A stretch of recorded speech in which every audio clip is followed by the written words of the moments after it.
음식점에 갔을 때 서비스가 좋고 친절하고 분위기도 좋고 또 양도 많이 주고 그런데 맛이 없습니다.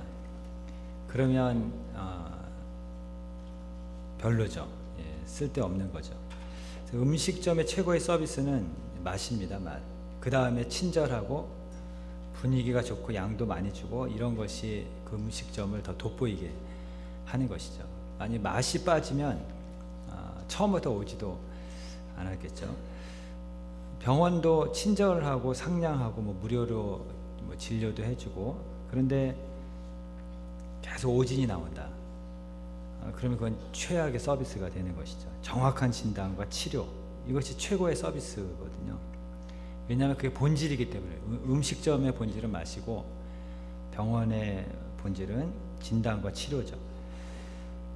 그리고 친절하고 상냥하고 이러면 그것을 인하여서 그 병원이 더욱더 돋보이게 되는 것이죠. 그렇다면 교회의 본질은 무엇인가? 신앙의 본질은 무엇이냐? 첫 번째는 예수 중심이 그것이 신앙의 본질이고 교회의 본질입니다. 오늘 그 본문의 빌립보에서 데살로니가 암비볼리와 아볼로니아 1절에 보시면 거쳐서 데살로니가까지 가는데 160km 정도 걸린다고 합니다. 거리가. 근데 바울이 빌립보에서 어떤 일이 있었냐면 매 맞고 감옥에 갇혔습니다. 그리고 피곤한 몸을 이끌고 지금 데살로니가까지 걸어서 간 것이죠. 그 이유는 간단합니다. 예수를 전하기 위해서입니다.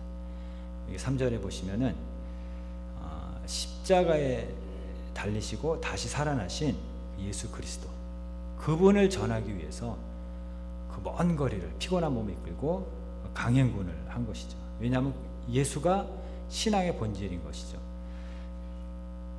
십자가와 부활, 이것이 여러분 신앙의 본질입니다. 이것을 우리가 믿지 못하면, 이것을 전하지 못하면 교회 건물이 아름답고 성도들이 친절하고 교회가 구제를 많이 하고 사회에 여러 가지 도움을 많이 주고 교회 분위기가 좋고 교회를 오래 다니고 성경을 많이 알고 봉사를 열심히 해도 그것은 교회가 아니죠. 십자가와 부활이 빠졌기 때문에. 그건 신앙생활을, 교회생활, 신앙생활을 한다고 말할 수가 없는 것입니다. 왜? 본질이 빠졌기 때문에 그런 것이죠. 본질이 빠지면 구별할 게 없는 것이거든요. 성경이 신약과 구약으로 되어 있습니다. 구약은 예수님에 대한 예언으로 봅니다. 해석합니다. 신약은 예언에 대한 성취입니다. 신약과 구약도 예수님을 이 성경에서 발견하지 못하면 이 성경책도 아무것도 아닙니다. 기독교가 아닌 겁니다. 왜? 본질이 예수님이 빠졌기 때문에. 본질이 빠진 거지. 유대교나 다른 종교일 수는 있겠지만 기독교는 아닌 것이죠. 거짓 신앙, 유사한 신앙, 짝퉁 신앙이 되는 것이죠. 그래서 하나님과 우리의 관계를 양과 목자로 비유하지 않습니까? 왜 그러냐면 양과 목자의 양에게서 제일 중요한 것은 목자와의 거리입니다. 거리. 이 목자와의 거리가 양의 생명이고 양의 운명입니다. 거리가 가까우면 평안이고 멀면 두려움이고 가까우면 축복이고 거리가 멀어지면 비참한 운명에 처하게 되는 것이죠. 그래서 신앙의 본질은 예수님과의 관계입니다. 예수님과의 거리인 거죠. 얼마나 예수 중심으로, 얼마나 예수님을 가까이 하며 살아가느냐, 이것이 신앙의 본질입니다. 교회 머리는 예수님이십니다. 이게 교회 생활이고 신앙 생활입니다. 내가 주인이 되면 교회 생활하는 거 아닙니다. 내가 머리가 되면 신앙 생활 제대로 하는 거 아닙니다. 예수님이 교회의 중심이 되는데 사이드로 밀려가시면 그 본질을 떠난 신앙이고 교회이고 그렇게 되는 것이죠. 예수 중심이라는 건 그래서 주님만 사랑하는 것입니다. 주님이 주님을 주인으로, 머리로, 중심으로 모시는 것인데, 또 다르게 말하면 주님도 사랑하는 것이 아니라는 것이죠. 주만 바라보는 것입니다. 해바라기, 주바라기 하지 않습니까? 근데 더 정확하게 말하면 주만 바라기입니다. 주만 바라기, 주바라기가 아니죠. 돈도 명예도 권세도 주님도 바라보는 것이 아니라 주만 바라보는 것입니다. 이게 예수 중심의 신앙생활이죠. 예수님과 그 어떤 것도 비교할 수 없습니다. 예수님과 그 어떤 것도 비교 대상이 되지 않습니다. 이것이 신앙의 본질입니다. 예수님과 그리고 나머지입니다. 크게 두 가지로 나누는데 예수님과 그 외에는 다 나머지입니다. 그런데 우리의 신앙은 내가 중심이고 예수님이 나머지라면, 시간이 남아야 뭐가 남아야 이렇게 한다 그러면 그 본질에서 벗어난 신앙이라는 것이죠. 가짜든지 유사한 신앙이든지 비슷한 신앙이든지 그런 것이지, 왜냐하면 본질에서 떠났기 때문에 그렇습니다. 그래서 신앙은 예수님 그리고 다 나머지입니다. 이게 신앙의 본질이고 핵심이라는 것이죠. 어떤 남자가 자다가 잠꼬대를 했습니다. 미스김을 찾았습니다.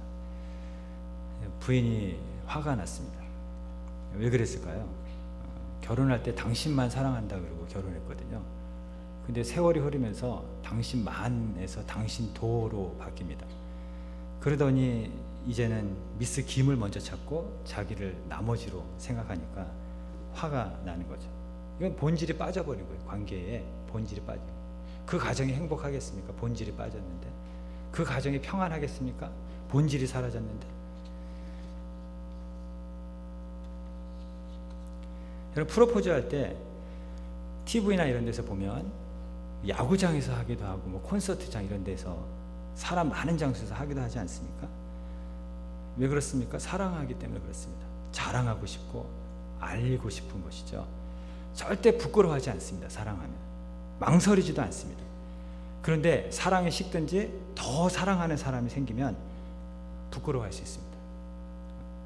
더 사랑하는 사람이 생기면 망설일 수 있습니다. 예수님을 부끄러워하지는 않습니까? 그러면 예수님을 향한 사랑이 식었든지 예수님보다 더 사랑하는 뭔가가 있는 것입니다. 예수님을 위해서 뭔가를 할 때 망설이지는 않습니까? 그럼 사랑이 식었든지 예수님도 사랑하는 것입니다. 아니면 예수님보다 더 사랑하는 어떤 것이 생겨서 예수님이 나머지가 된 것입니다. 그러니까 부끄러워하고 그래서 망설이게 되는 것이죠. 사랑하면 망설이지 않고 부끄러워하지 않습니다. 그런데 사랑이 식으면 부끄러워하고 망설이고 아까워하고 아끼죠. 왜냐하면 예수님이 나머지이기 때문에 그렇습니다. 그래서 신앙은 이 본질을 다시 회복하셔야 됩니다. 여러분의 삶 속에 이제 거꾸로 예수님이 나머지였는데 예수님도 사랑하고 예수님도 사랑해서 이제 예수님만 사랑하는 신앙의 본질을 회복하시는